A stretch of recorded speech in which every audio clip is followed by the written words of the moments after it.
आज मैं relative acid strength की चर्चा करने जा रहा हूं।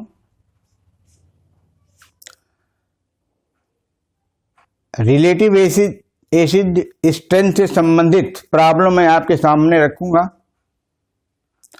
और आपसे पूछूंगा, साथ में आंसर भी दूंगा कि दिए गए सेट में कौन सा एसिड स्ट्रॉन्गेस्ट है, कौन सा वीकेस्ट है और एसिड स्ट्रेंथ का डिक्रीजिंग ऑर्डर क्या है। ये आज का मेरा ऑब्जेक्टिव है। अब आइए मैं शुरू करता हूं।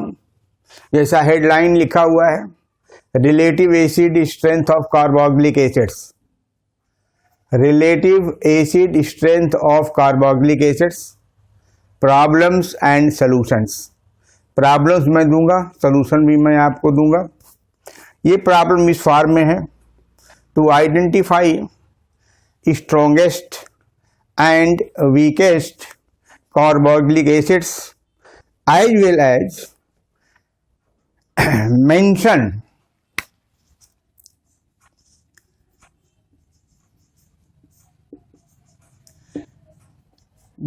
the decreasing order of acid strength in the given sets of carboxylic acids। ये प्रॉब्लम है। जितने भी प्रॉब्लम्स आप सेट में बनाऊंगा सब में यही प्रॉब्लम होगी। आपको स्ट्रॉन्गेस्ट एसिड बताना है, वीकेस्ट कार्बोक्सिलिक एसिड बताना है और उस सेट में जो डिक्रीजिंग ऑर्डर है एसिड स्ट्रेंथ का ये आपको बताना है। लेकिन इसकी चर्चा करने के पहले, डायरेक्ट प्रॉब्लम पर आने के पहले मैं आपको कुछ एसिड स्ट्रेंथ के बारे में इंट्रोड्यूस करना चाहता हूँ। वो इंट्रोडक्शन क्या है कि एसिड स्ट्रेंथ किन किन फैक्टर्स पर डिपेंड करती है, ये इंट्रोडक्शन के तौर पर आपको बताना आवश्यक है। तो आइए सबसे पहले हम आपको सब्जेक्ट से इंट्रोड्यूस करते हैं और बताने का प्रयास करते हैं कि वो कौन कौन से फैक्टर्स हैं जो एसिड स्ट्रेंथ को गवर्न करते हैं। गवर्न करने का मतलब कब एसिड स्ट्रेंथ अधिक होती है, कब एसिड स्ट्रेंथ घट जाती है, यही मतलब है। फैक्टर्स सब्जेक्ट को मैं आपको इंट्रोड्यूस करने जा रहा हूँ। इंट्रोडक्शन से शुरू कर रहा हूँ। इंट्रोडक्शन में पहला पॉइंट हमको बताना है factors which decide the acid strength.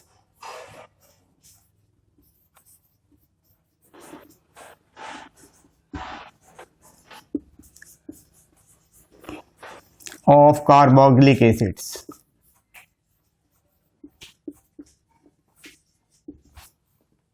केवल मैं कार्बोक्सिलिक एसिड्स की चर्चा करने जा रहा हूं। ऑर्गेनिक एसिड जिसको कहते हैं, इनऑर्गेनिक एसिड की चर्चा मैं करने नहीं जा रहा हूं। तो पहला फैक्टर है number 1 -I effect, increases the acid strength.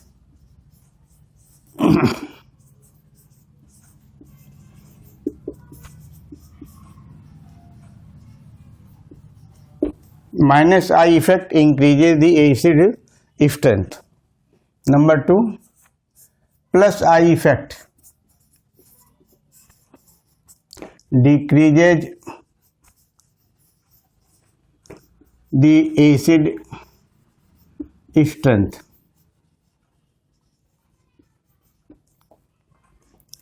Third point है high value of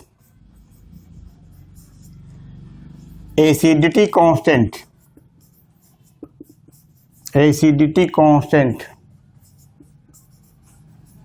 that is Ka increases the acid strength.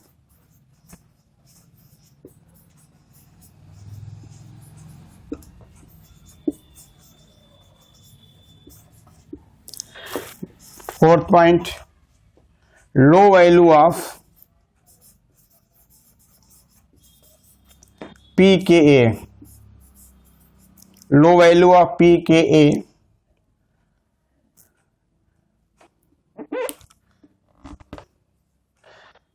decreases the acid strength.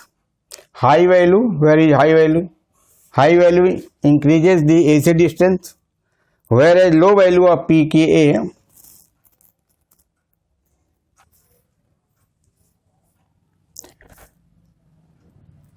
increases the acid strength.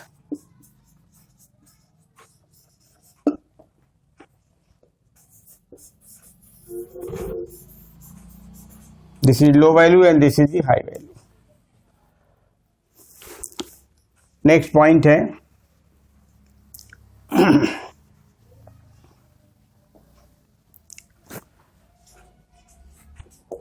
more is the stability of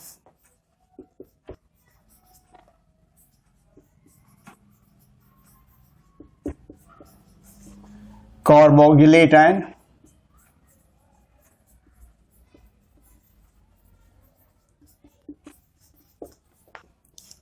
more is the acid strength and vice versa.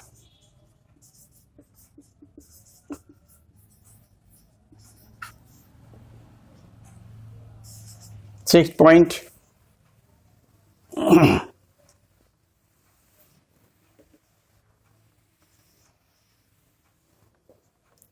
in aromatic carboxylic acids,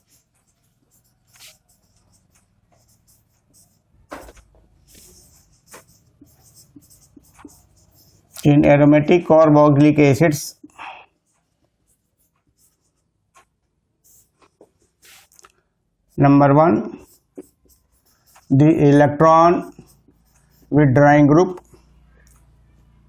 increases the acid strength,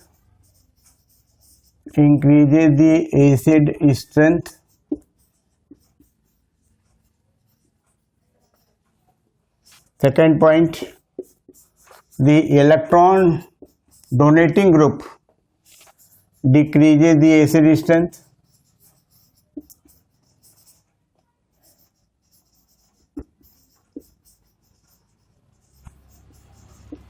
And seventh point is ortho effect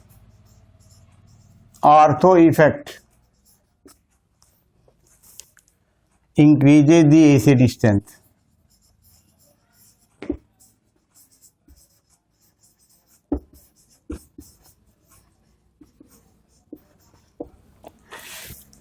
Acid strength of carboxylic acids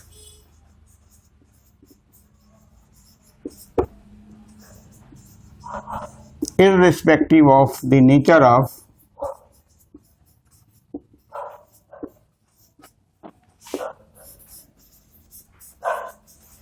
ortho substituents, whether it is electron withdrawing or electron donating.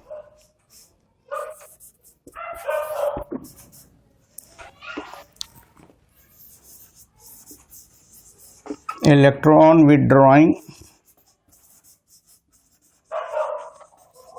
or electron donating.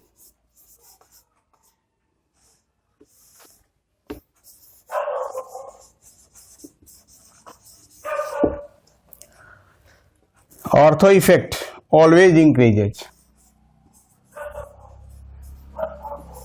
Always increases the acid strength of carboxylic acids irrespective of nature of ortho substituent, whether it is electron withdrawing or electron donating. तो ये factors हैं जो acidity को govern करते हैं या जिन पर acid strength depend करती है. इसके अलावा आपको ये जानना चाहिए ऑर्डर क्या है, प्लस आई इफेक्ट का ऑर्डर क्या है, माइनस आई इफेक्ट का ऑर्डर क्या है, और कुछ ऐसे एसिड्स हैं जिनके बारे में आपको याद रखना चाहिए. तो आप नोट कर लें अपने मेमोरी के. Remember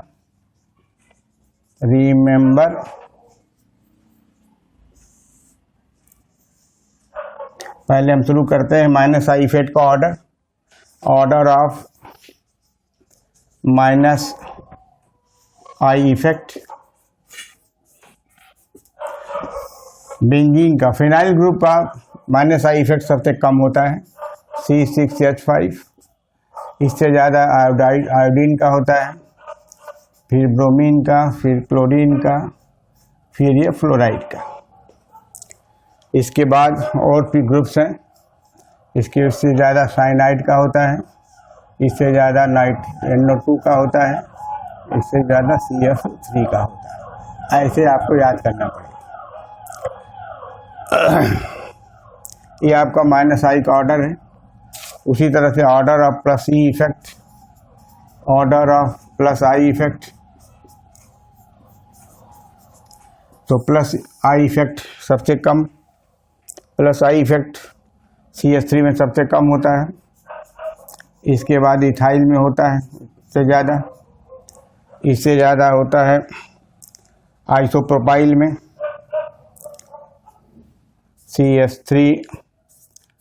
CH3CH। इसके बाद टर्शियरी ब्यूटाइल में CH3CH3CH3। ऐसा ये प्लस I इफेक्ट का इंक्रीजिंग ऑर्डर है। और कुछ एसिड्स हैं जिनका कि एसिड स्ट्रेंथ मेमोरी में रखना चाहिए, ये को रिमेंबर करना चाहिए। ऑर्डर ऑफ सम कॉमन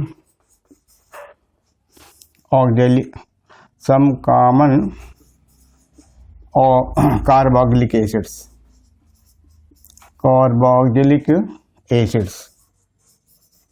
ये भी ध्यान में रखना चाहिए। जैसे बेंजोइक एसिड है, फॉर्मिक एसिड है, एस्टिक एसिड है। बड़ा कंफ्यूजिंग होता है, लड़कों के माइंड में हमेशा कंफ्यूजन क्रिएट होता है, याद रखना चाहिए। तो बेंजोइक एसिड से स्ट्रॉन्गर है फॉर्मिक एसिड, नो वीकर है ये वीकर का है formic acid. Formic acid stronger है एस्टिक एसिड से, एस्टिक एसिड स्ट्रॉन्गर है प्रोपियोनिक एसिड से,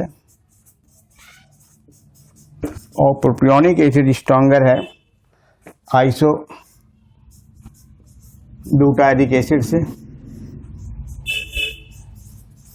और आइसोब्यूटारिक एसिड स्ट्रॉन्गर है टर्शियरी ब्यूटाइल कार्बोक्सिलिक एसिड से। ऐसा ये ऑर्डर आपको याद करना चाहिए। -I फेट का ऑर्डर, प्लस I फेट का ऑर्डर, फिर ये कॉमन कार्बोक्सिलिक एसिड्स हैं। लड़के कंफ्यूज रहते हैं, इसलिए इसको भी याद रखने की ज़रूरत। अब हम मेन पॉइंट पर आ रहे हैं। आज का मेरा लक्ष्य है आपको प्रॉब्लम देना, प्रॉब्लम्स के कई सेट बनाना, हर सेट का उत्तर देना, उस उत्तर का क्या रीजन है, क्या लॉजिक है, ये प्रस्तुत करना आज का टारगेट है। ये तो मैंने आपको सब्जेक्ट को इंट्रोड्यूस किया, जिसकी ज़रूरत भी थी आपको, इसलिए इंट्रोड्यूस करना पड़ा।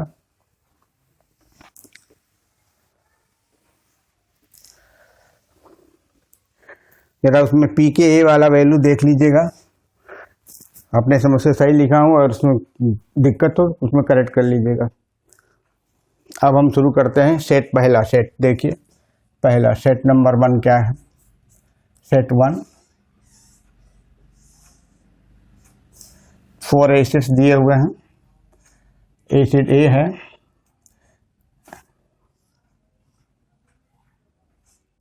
ये बेंजोइक एसिड है, इसको ए मार्क करता हूं, ए। दूसरा है एनिसिक एसिड है, इसमें प्लस I इफेक्ट का ग्रुप है, इलेक्ट्रॉन डोनेटिंग ग्रुप लगा हुआ है, ये बी है। तीसरा एसिड मैं लिखता हूं, ये बेंजीन है, इसके चाप सभी हाइड्रोजन को फ्लोरीन से हटाया गया है, ये ऐसा ऐसा सब F है, ये आपका C है, ये आपका B है, ये आपका A है। और एक और एसिड लिखता हूँ, बेंजोइक एसिड का डेरिवेटिव है, इससे लगा हुआ एक ग्रुप है,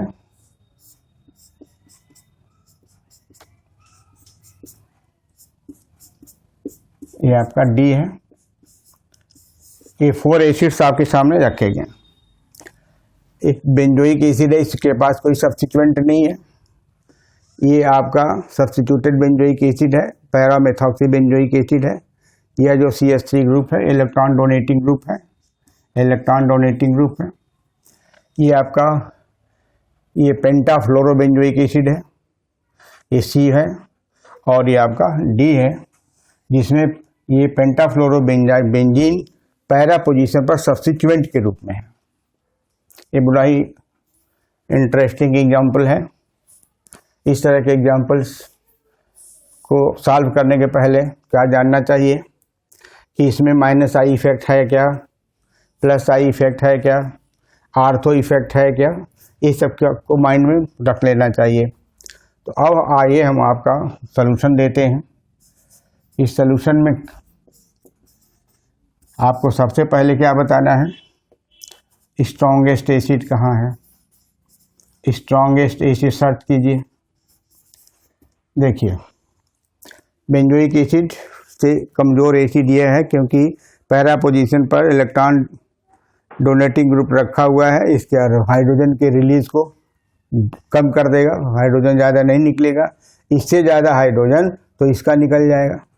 अब इसको देखिए C को, C में जो 5 फ्लोरीन एटम है -I इफेक्ट ज़बरदस्त एग्जर्ट करते हैं, जिसकी वजह से ये इलेक्ट्रॉन विड्रॉइंग माने जाएंगे और यहाँ का जो प्रोटॉन है आसानी से निकल जाएगा।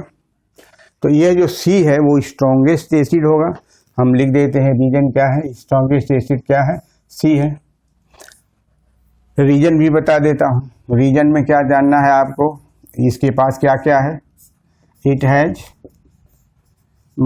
Strong -I effect, it has strong -I effect. Strong -I effect का मतलब क्यों स्ट्रॉन्ग है, क्योंकि इसके अंदर 5 फ्लोरीन एटम्स हैं। 5 फ्लोरीन एटम की वजह से यह स्ट्रॉन्ग -I इफेक्ट एग्जर्ट करता है, इसलिए यहाँ का प्रोटॉन आसानी से निकल जाएगा। और दूसरा रीजन क्या है कि यह आर्थो सब्स्टिट्यूटेड कार्बोक्सिलिक एसिड है। तो रीजन में एक रीजन तो ये हो गया, ये आपका रीजन नंबर 1 हो गया, माने it has strong -I effect. दूसरा रीजन क्या है, it has ortho effect, it is ortho substituted carboxylic acid, ortho substituted carboxylic acid. So it exerts ortho effect, exerts ortho effect। तो मैंने अभी बताया है कि आर्थो इफेक्ट अगर हो कहीं पर तो उसको बिना सोचे समझे, बिना समय नष्ट किए तुरंत लिखना चाहिए कि यही स्ट्रॉन्ग एसिड होगा। अब इसका नंबर, यह पूरा जो ग्रुप है यहाँ से लेकर के जो ये के पैरा पोजीशन पर ये आया है, यह इलेक्ट्रॉन विड्रॉइंग ग्रुप का काम करता है। यह जो है this acts as electron withdrawing group, electron withdrawing group का काम करता है। पैरा पोजीशन पर है तो यह एसिडिटी को बढ़ाता है, लेकिन इससे ज़्यादा नहीं बढ़ा पाएगा। तो 2 नंबर का यही होगा। और सबसे आपका वीकेस्ट बताना है कौन सा है, तो यह जो इलेक्ट्रॉन डोनेटिंग ग्रुप है यह एसिड स्ट्रेंथ को कम करते हैं। कैसे कम करते हैं मैं बता देता हूँ, कैसे। पहले आंसर दे दूँ। Weakest acid is B, weakest acid is B. क्यों वीकेस्ट है, इसका रीजनिंग आपको जानना चाहिए। तो फिर हम ऑर्डर लिखते हैं, या पहले ऑर्डर ही लिख लीजिए। ऑर्डर ऑफ एसिड स्ट्रेंथ क्या है, order of acid decreasing order बताना है, decreasing order of acid strength, decreasing order of acid strength. तो आर्थो इफेक्ट वाला तो स्ट्रॉन्गेस्ट है, तो दिस इज C है। फिर यहाँ पर इलेक्ट्रॉन विड्रॉइंग है, इसलिए इसका नंबर D है। यहाँ पर कुछ नहीं है, A है, और लास्ट में ये आपका B है, क्योंकि इसके पास इलेक्ट्रॉन रिलीजिंग ग्रुप है या इलेक्ट्रॉन डोनेटिंग ग्रुप है। अब मैं बताता हूँ कि इलेक्ट्रॉन डोनेटिंग ग्रुप कैसे डिक्रीज करता है विसिसिटी को। ये देखिए ऐसा हो गया, कार्बोक्सिलिक एसिड का स्ट्रक्चर मैंने ऐसा लिख दिया, और यहाँ पर OCH3 है, इलेक्ट्रॉन डोनेटिंग ग्रुप है ऐसा। ये आपका बेंजीन रिंग है, सर्किल बना दिया। ये करता क्या है कि इलेक्ट्रॉन इधर से रिलीज करता है ऐसे, रिंग इलेक्ट्रॉन डेंसिटी बढ़ाता है। ये बढ़ा हुआ इलेक्ट्रॉन डेंसिटी इधर ट्रेवल करेगा, फिर ये इधर ट्रेवल करेगा, फिर इधर ट्रेवल करेगा, तो आसानी से ये नहीं निकलेगा। आसानी से इसका रिलीज जो है प्रोटॉन का रिलीज डिफिकल्ट है। It is not easy to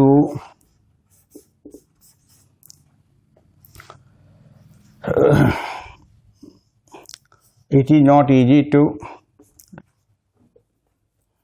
go out as H+, क्योंकि यहाँ पर इलेक्ट्रॉन की डेंसिटी ऑक्सीजन और हाइड्रोजन बॉन्ड के बीच में बढ़ी हुई है।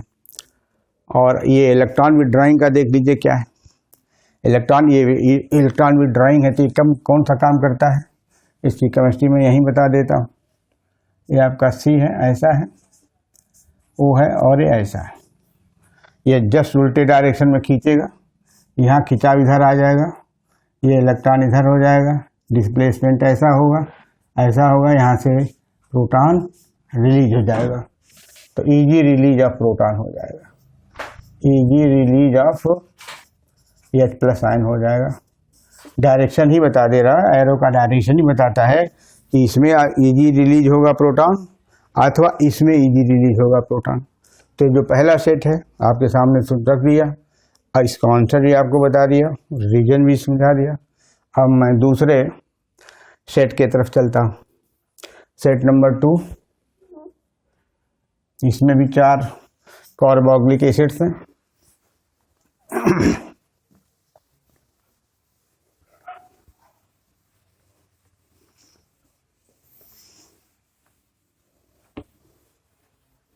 इसी सेट के अंदर सभी कार्बोक्सिलिक एसिड्स साइक्लोप्रोपेन के डेरिवेटिव हैं ऐसा, 1 2 ऐसा 3 और एक कार्बोक्सिलिक एसिड है। तो इसमें 4 कार्बन एटम्स हैं, 1 2 3 4 एंड 5 कार्बन एटम है। 1 2 3 4 5 रिंग को लेकर के 6 हो जाएगा, लेकिन उसकी कोई चर्चा नहीं करनी है, हम नंबरिंग भी डाल देते हैं। 1 2 3 4 और 5 पर साइक्लोप्रोपाइल रिंग सब्सिक्वेंट मान लिया जाएगा। बी जो है देखिए क्या है, साइक्लोप्रोपाइल है। 1 2 3 4 एंड 5, यहाँ पर 1 है, 2 है, 3 है, एक कार्बन कट गया क्या, हाँ यहाँ का नंबर चाहिए था। 1 2 3 4 और 5। अब यहाँ पर क्या है, अब हम यहाँ पर डबल बॉन्ड रखते हैं, यहाँ पर H कर देते हैं, यहाँ पर भी एक कार्बन हाइड्रोजन चाहिए, H हो गया ऐसा, 2 नंबर हो गया। C देखिए 1 2 3 4 और 5। अब इसकी नंबरिंग करने के पहले 1 2 यहाँ 3 नंबर पे कर देता हूँ, और यहाँ एक हाइड्रोजन चाहिए, रख दिया हाइड्रोजन। यहाँ हाइड्रोजन की जरूरत नहीं, यहाँ नहीं जरूरत है, यहाँ आवश्यकता है। तो नंबरिंग 1 2 3 4 और 5। और एक और करता हूँ, डी 1 2 3 4 और 5, 1 2 3 4 और 5। यहाँ पर मैं 3 पोजीशन पर डबल बॉन्ड रख देता हूँ। अब हाइड्रोजन से पोस्टिंग कर दीजिए, तो हाइड्रोजन के द्वारा पोस्टिंग हो जाएगी। यहाँ पर CH2 हो जाएगा, यहाँ पर H हो जाएगा, यहाँ पर H हो जाएगा, और यहाँ पर भी CH2 हो जाएगा। ये CH2 हो गया। ये 4 एसिड्स आपके सामने दिए हुए हैं। इसमें ट्रिपल बॉन्ड है, इसमें डबल बॉन्ड है, इसमें भी ट्रिपल बॉन्ड है लेकिन पोजीशन हट करके है, यहाँ पर डबल बॉन्ड है, पोजीशन हट करके। अब आपको बताना है कि इसमें कौन सा एसिड स्ट्रॉन्गेस्ट होगा, कौन सा वीकेस्ट होगा और इनके ऑर्डर ऑफ एसिड स्ट्रेंथ क्या होगी। तो यहाँ पर भी माइनस आई इफेक्ट ही काम करता है। इसका उत्तर देने के पहले हम रीजन आपको बता दें कि कौन सा आधार बनाएंगे। रीजन क्या देंगे, minus I effect, negative inductive effect, negative inductive effect,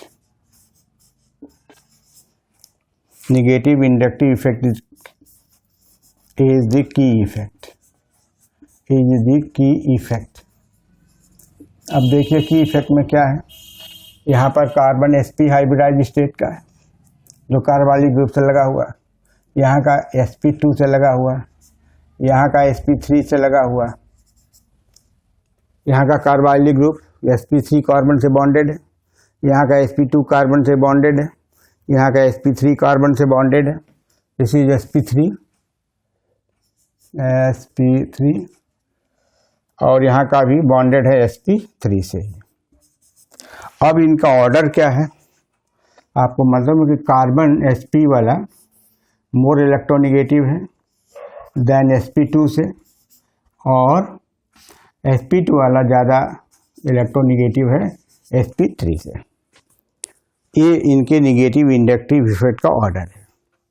अब आपको देखना है कि मैक्सिमम इंडक्टिव इफेक्ट किस में काम कर रहा है। तो मैक्सिमम इंडक्टिव इफेक्ट जो काम करता है यहाँ पर है मैक्सिमम माइनस आई इफेक्ट यहीं पर है, माइनस आई इफेक्ट इसमें काम कर रहा है।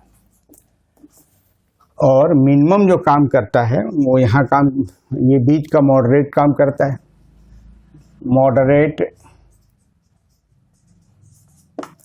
Plus I effect. और यहाँ पर क्या काम कर रहा है, इस जगह पर sp3 से जुड़ा हुआ है तो यहाँ पर मिनिमम है, मिनिमम माइनस आई इफेक्ट है। तो जिसमें माइनस आई इफेक्ट ज़्यादा होगा वो स्ट्रॉन्गर एसिड होगा। तो A out of A B C और डी में जो ए होगा वह काफ़ी इन तीनों से स्ट्रॉन्गर होगा। तो आंसर क्या हो जाएगा, आंसर मैं लिख रहा हूँ A is the strongest acid, A is the strongest acid. कारण क्या है कि यहाँ से लगा हुआ है और सी ट्रिपल बॉन्ड सी से लगा हुआ कार्बोक्सिलिक ग्रुप है ऐसा। तो स्ट्रॉन्गर होने की वजह से इसको इधर ये पुश करेगा, अपने तरफ खींचेगा, इधर खिंचाव होगा, इधर खिंचाव होगा। अगर डबल बॉन्ड से लगा हुआ है ऐसे तो इसमें भी खिंचाव थोड़ा कम होगा, इसकी तुलना में होगा खिंचाव लेकिन थोड़ा सा कम होगा। और sp3 वाले से जुड़ा है तो होगा खिंचाव वहाँ भी लेकिन थोड़ा कम होगा, क्योंकि सभी एसिड हैं, सभी प्रोटॉन देने वाले हैं, एसिड तो सभी कहे जाएंगे। चर्चा करना हूँ कौन स्ट्रॉन्गेस्ट है और कौन सा वीकेस्ट है।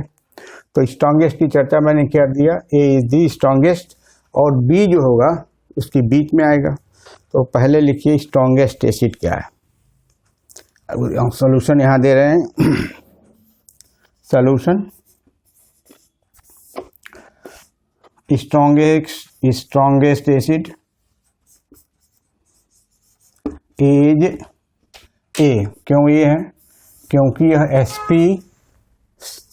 sp कार्बन से ये कार्बोनिक एसिड जुड़ा हुआ है।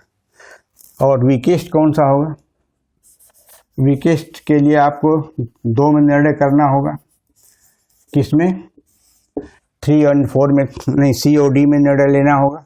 यह तो अनडाउटेडली जो है ए के बाद इसका नंबर आएगा बी का, लेकिन अब इसमें तय करना है कि इसमें कौन सा स्ट्रॉन्गर हो, वीकेस्ट इसमें कौन सा होगा इन दोनों में, क्योंकि सी और डी में से ही एक वीकेस्ट होगा।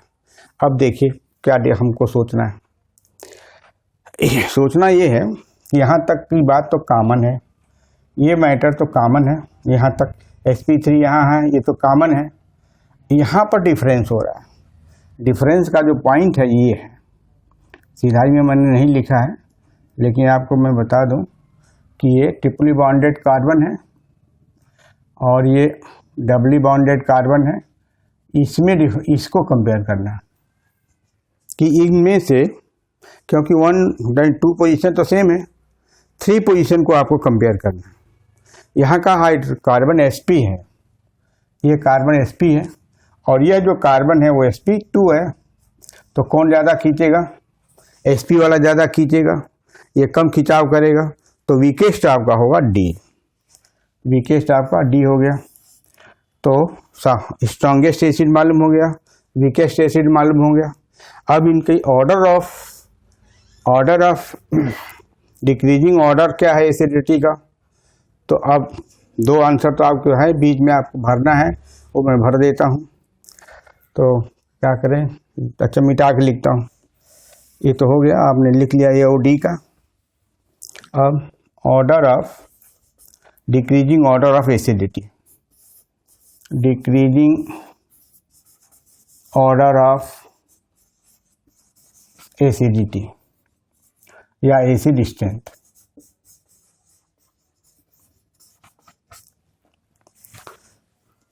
अब इसमें स्ट्रॉन्गेस्ट तो ये है, इसके बाद नंबर बी का है और सी और डी में तो अभी तुलना मैंने किया है, तो ये मालूम हुआ कि सी जो है डी से स्ट्रॉन्गर है, तो ये सी हो गया और ये डी हो गया। इस तरह से रीजन जानते हुए एसिड स्ट्रेंथ को बताना।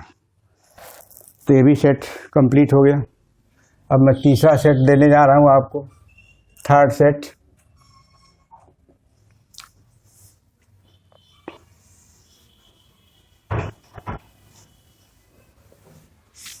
थर्ड सेट में हम 4 इलेक्ट्रॉन विड्रॉइंग ग्रुप को रखेंगे और उस इलेक्ट्रॉन विड्रॉइंग ग्रुप में इस सेट में आपका ये आपको हो जाएगा कार्बोक्सिलिक एसिड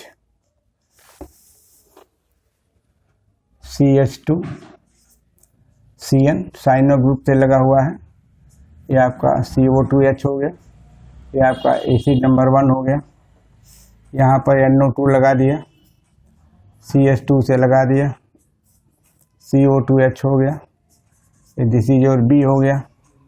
यहाँ पर फ्लोरीन लगा दीजिए, CH2 CO2H हो गया, ये आपका C हो गया और एक और D बनाता हूँ, ये CH3 हो जाएगा, CH2 हो जाएगा, CO2 ये H हो जाएगा, ये हो जाएगा, ये आपका D हो गया। ये थर्ड सेट में 4 एसिड्स आपके सामने लिखे हुए हैं, जिसमें CH2 ये डिफर कर रहा है, ये CN ये डिफर कर रहा है, NO2 ये डिफर कर रहा है, F और ये डिफर कर रहा है CH3। इन्हीं पर एसिडिटी डिपेंड करेगी। तो इसमें भी इलेक्ट्रॉन, इसमें 2 तरह का इफेक्ट काम करता है। -I इफेक्ट काम कर रहा है CN का, NO2 का और F का, लेकिन इसका +I इफेक्ट काम कर रहा है। So this is +I effect, this is +I effect, again this is -I, it is also -I and this is also -I। तो -I effect का ऑर्डर जानना चाहिए। Order of -I effect is, ये जानना चाहिए। तो आपको मालूम है कि NO2 का ऑर्डर इस सबसे पहले, फिर CN आएगा इसमें, फिर F आएगा, 3 आएंगे। और ये सभी -I का जो इफेक्ट है एसिड स्ट्रेंथ को बढ़ाने वाला है, लेकिन +I इफेक्ट जो है घटाने वाला है। तो +I effect of CH3 decreases the acid strength, decreases the acid strength. अब आंसर देने की पोजीशन में हो गया हूँ। सॉल्यूशन देखिए, आपको पहला आंसर देना है strongest carboxylic acid, strongest acid. तो इसका पावर NO2 का ज़्यादा है, इसलिए B जो है स्ट्रॉन्गेस्ट होगा। वीकेस्ट +I इफेक्ट की वजह से होगा, तो वीकेस्ट एसिड हो जाएगा एच, A हो जाएगा, D हो जाएगा। एंड डिक्रीजिंग ऑर्डर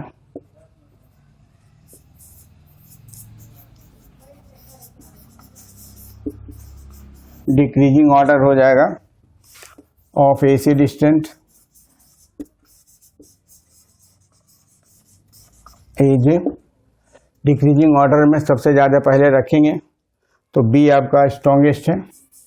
B के बाद कौन आएगा? A आएगा। A के बाद कौन सा आएगा?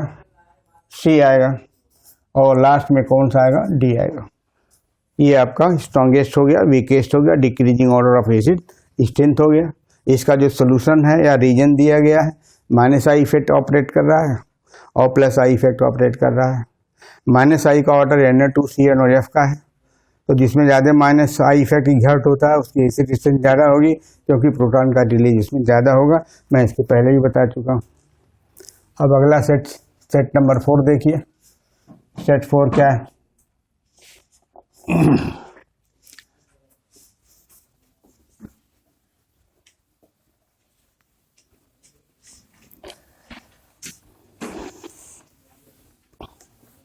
सेट 4 में एरोमेटिक कार्बोक्सिलिक एसिड का ले रहा हूं। इस सेट में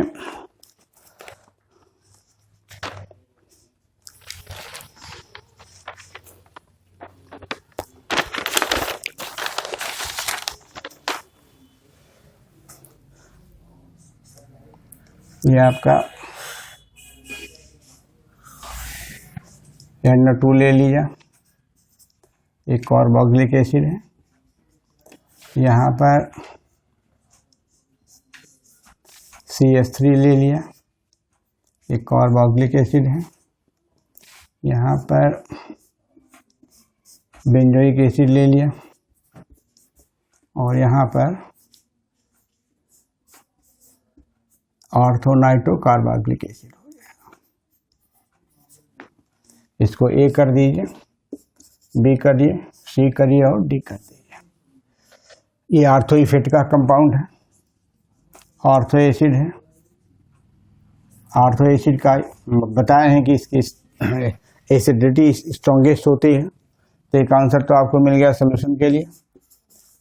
सोल्यूशन स्ट्रॉन्गेस्ट एसिड क्या है?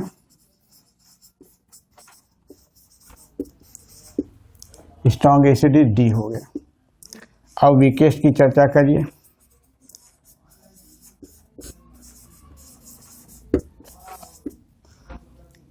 ये स्ट्रॉन्ग एसिड में, वीकेस्ट एसिड में जो इलेक्ट्रॉन रिलीजिंग ग्रुप होगा वो होगा, तो यह इलेक्ट्रॉन रिलीज करता है ये CH3। ये आपका इलेक्ट्रॉन रिलीजिंग है, इलेक्ट्रॉन डोनेटिंग ग्रुप है या इलेक्ट्रॉन रिलीजिंग ग्रुप है, इसलिए एसिडिटी को घटाता है। तो आंसर इसका B हो गया। और ऑर्डर ऑफ एसिड स्ट्रेंथ क्या होगा? Decreasing order of acid strength.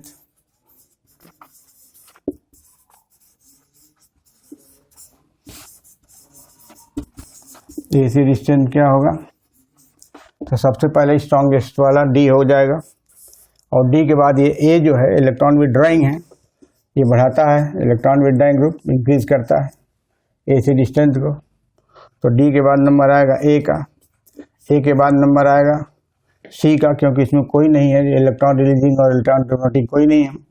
और लास्ट में नंबर किसका आएगा? दिस इज B का। ये आपका answer. Strongest acid is D, weakest acid is B, decreasing order of acid strength is D, A, C and B.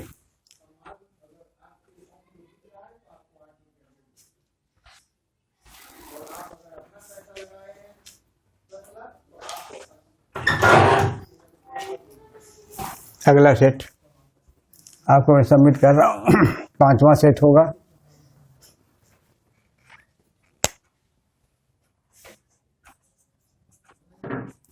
इस सेट के अंदर हम सेट 5 में मैं आपको सबमिट कर रहा हूँ एक ऐसा कार्बोक्सिलेट आयन सबमिट कर रहा हूँ। 4 तरह के कार्बोक्सिलेट आयन इसमें दिए हुए हैं। ये सभी carboxylate ion corresponding carboxylic acid के हैं। इसके आधार पर आपको एसिड स्ट्रेंथ बतानी। हम क्वेश्चन को उस फॉर्म में लिखता हूँ। The resonance hybrid of carboxylic acids are given as। एक प्रश्न है, the resonance hybrid of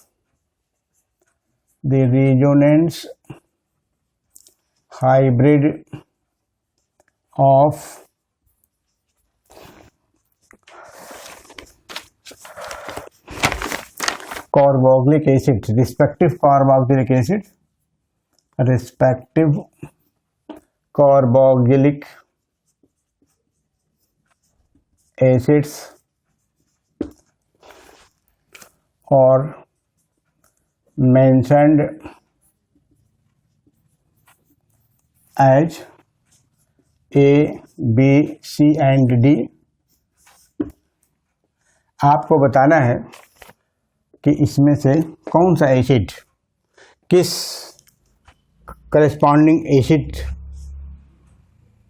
कौन सा करस्पॉन्डिंग एसिड ज़्यादा स्ट्रॉन्गर होगा। The resonance hybrid of respective carboxylic acids और mentioned as A, B, C and D। मैं लिखता हूँ यहाँ पर A में F2 है, फिर CH है, यह आपका इसका रेजोनेंस हाइब्रिड देना है। यहाँ पर ऐसा करिए, यहाँ आपका रेजोनेंस हाइब्रिड का ऐसा स्ट्रक्चर है, O है और O है, इसके ऊपर दोनों ऑक्सीजन के ऊपर नेगेटिव चार्ज एक है, इसको मान लिया A है। B में CH3 है और ऐसे रेजोनेंस हाइब्रिड एसीटेट आयन का ऐसा है, this is your B। C है FCH2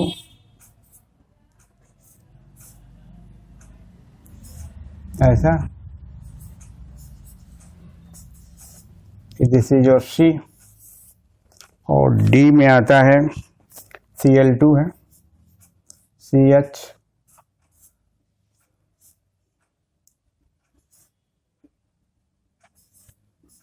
ऐसा, ये आपका D है। देखिए A, B, C और D चार कार्बोक्सिलेट आयंस हैं। उन कार्बोक्सिलेट आयंस का रेजोनेंस हाइब्रिड दर्शाया गया है। ये किसी अपने करस्पॉन्डिंग एसिड का है, इसमें H जोड़ दीजिएगा तो ये डाईफ्लोरोएस्टिक एसिड हो जाएगा, इसमें H ऐड कर दीजिएगा एस्टिक एसिड हो जाएगा, इसमें H जोड़ दीजिएगा फ्लोरोएस्टिक एसिड हो जाएगा, और इसमें H जोड़ दीजिएगा तो डाईक्लोरोएस्टिक एसिड हो जाएगा। इसको इनडायरेक्ट वे में मैंने पूछा है आपसे, आपको बताना है कि कौन सा स्ट्रॉन्गेस्ट होगा। यहाँ भी वही इफेक्ट काम करता है, जैसे एक जनरल फार्मूला के द्वारा मैं आपको बता दूं कि यहाँ पर अगर हम रेजोनेंस हाइब्रिड बनाते हैं ऐसा, और यहाँ पर कोई ग्रुप ऐसा लगाते हैं जो इलेक्ट्रॉन विथड्रॉइंग ग्रुप है, ऐसा मैं समझाने का प्रयास कर रहा हूँ। इस तरह से अगर इलेक्ट्रॉन विथड्रॉइंग ग्रुप है तो इसको स्टेबलाइज करता है, चार्ज का डिस्पर्सल होता है, मोर स्टेबल होता है। चार्ज डिस्पर्सल या चार्ज डिस्पर्सल, चार्ज बिखरता है, इस डायरेक्शन में आता है। तो होता क्या है, जब चार्ज का डिस्पर्सल होगा तो इसकी स्टेबिलिटी बढ़ जाएगी, तो मोर स्टेबल होगा। दूसरा कंडीशन देखिए, ये आपका G हम यहाँ लिख देते हैं, G है ऐसा है, ग्रुप है लगा हुआ है और वो इलेक्ट्रॉन रिलीजिंग है, तब क्या करेगा ऐसा। तो इसमें चार्ज और बढ़ रहा है, जब बढ़ जाएगा तो इसकी स्टेबिलिटी कम हो जाएगी, क्योंकि इसके बगल में पड़ा हुआ H+ है, इसके बगल में H+ पड़ा हुआ है।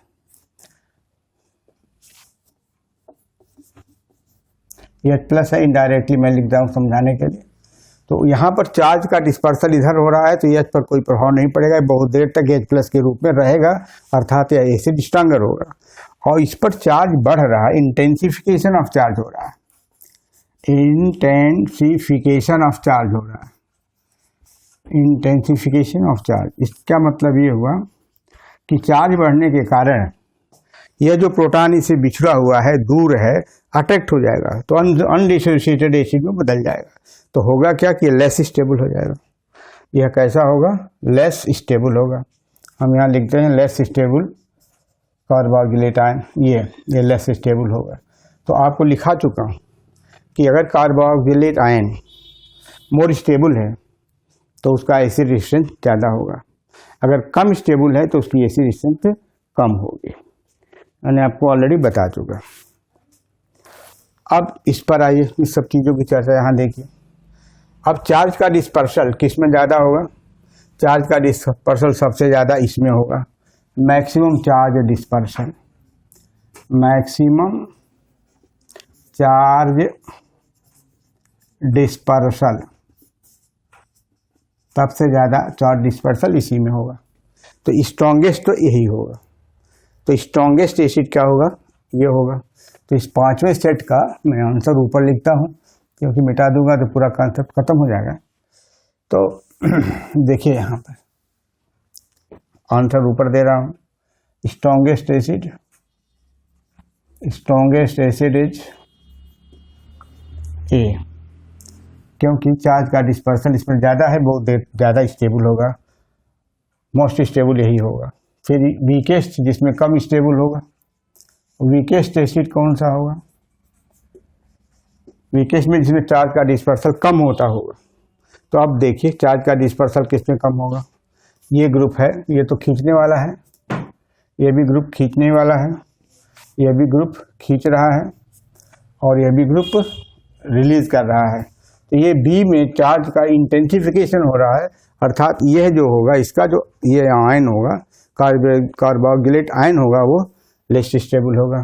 तो ये बी जो होगा, ये इसका एसिड करस्पॉन्डिंग एसिड बी जो होगा वो वीकेस्ट होगा। अब डिक्रीजिंग ऑर्डर देखिए, डिक्रीजिंग ऑर्डर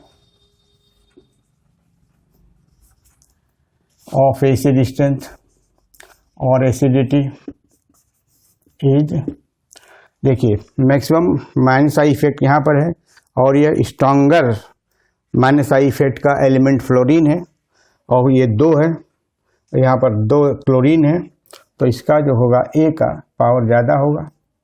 अब ए के बाद कौन सा नंबर आएगा? तो ए के बाद जो नंबर आने वाला है वह Cl2 का आएगा, क्योंकि 2 Cl मिल करके ज़्यादा माइनस आई इफेक्ट एक्सर्ट करेंगे बशर्ते एक F के, तो डी हो जाएगा। डी के बाद किसका नंबर है? बी तो लास्ट में आएगा, सी का नंबर आएगा, और लास्ट में आपका बी आएगा। ये आपका एसिड स्ट्रेंथ है। तो एसिड स्ट्रेंथ को हमने इनडायरेक्टली कार्बोक्सिलेट आयन की सहायता से बताने का प्रयास किया है। यह भी एक न्यू तरीके का न्यू पैटर्न का सवाल है। आशा करता हूँ तो आप लोग इसको समझ गए होंगे। मैं एक सेट और बनाने जा रहा हूँ, वो सेट 6 होगा। इसमें डाई कार्बोक्सिलिक एसिड का उल्लेख करूँगा। डाई कार्बोक्सिलिक एसिड्स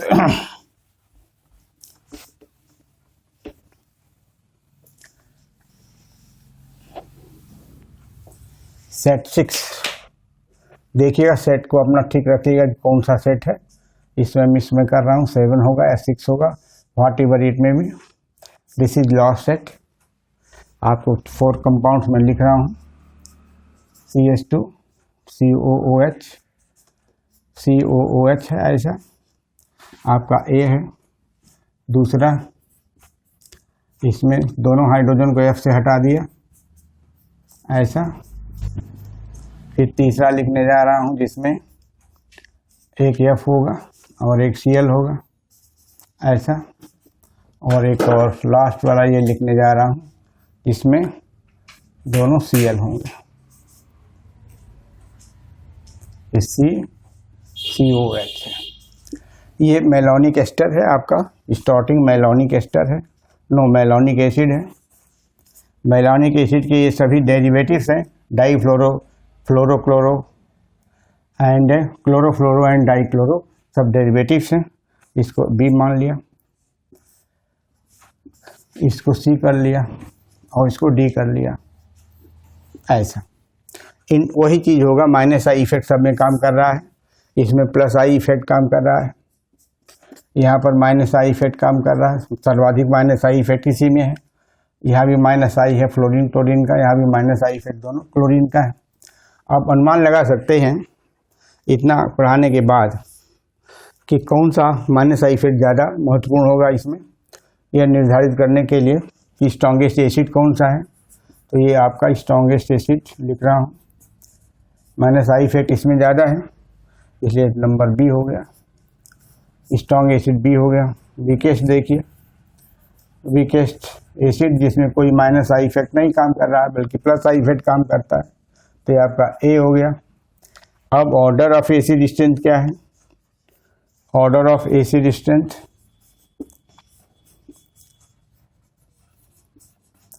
ए तो ये बी तो पावरफुल है ही है, तो बी हो गया।